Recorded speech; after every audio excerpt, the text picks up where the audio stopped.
Welcome, everyone. In this topic, we'll look at community based interventions, which are OD interventions that work beyond a single organization and involve communities, networks, and multiple stakeholders. We'll start by clarifying what community based means in OD and why these interventions matter in complex social and economic environments.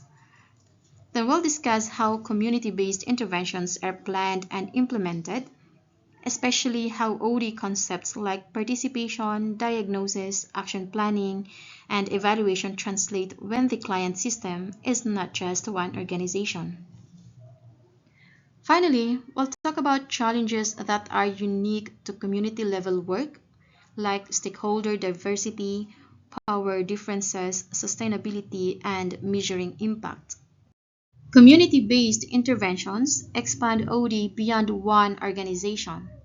Here, the client system can include a community, a network of organizations, or a multi-stakeholder setting. The goal often includes social and economic improvement, like community health, capability, resilience, development, and not only internal organizational performance. And because communities include many groups with different interests, OD work here depends heavily on collaboration, participation, and trust building across boundaries. Many challenges today are system problems. Poverty, health, education, environment, and livelihood issues don't belong to one organization. They cross sectors. Organizations are embedded in communities, and what organizations do affects community outcomes. So, community based OD recognizes that sustainable solutions require participation and local ownership, not just outside expertise. So, OD values fit community work well. Participation and empowerment are essential because communities don't receive change, they must co create it. Respect for local knowledge matters because outsiders often misread context. Inquiry and evidence prevent shallow solutions. Collaboration and capacity building strengthen long term sustainability. And ethics and transparency are critical because community interventions involve power differences and sensitive realities. The first practical challenge is defining the client system.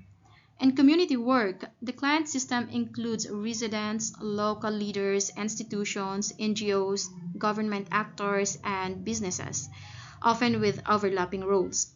So OD work begins by identifying who is affected, who has influence, and who controls key resources.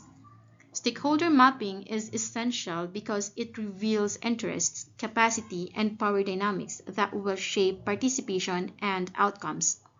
The diagnosis and community work must be participatory. We diagnose needs, strengths, and local capabilities, not only deficits. Methods include community dialogues, focus groups, interviews, and surveys. The goal is to identify root causes and constraints like economic, cultural, political, environmental, and not just symptoms. And OD is careful about assumptions. Outsider-driven diagnosis can easily misinterpret issues and create solutions that communities will not sustain. Community stakeholders often have competing priorities. Some focus on livelihood, others on health, others on education, and some on infrastructure. OD work helps create a shared vision and priority agreement because without shared direction, efforts scatter and conflict grows.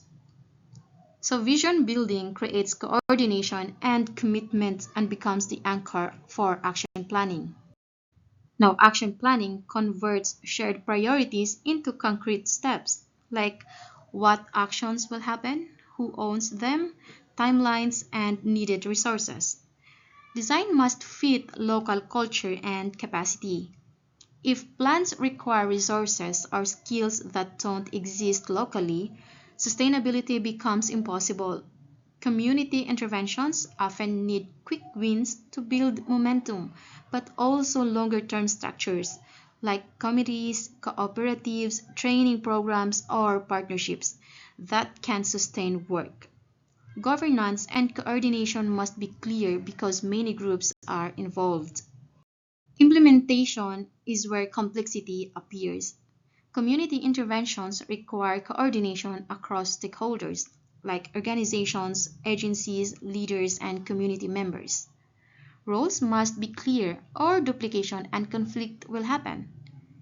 So, communication systems are essential for keeping cooperation alive, and trust building is continuous. One meeting does not create trust. Trust is built through consistent behavior and fairness over time. Community work surfaces challenges that OD practitioners must anticipate. Stakeholders have diverse needs and interests. Power differences and politics are real, and resources can be scarce and local capacity can be uneven.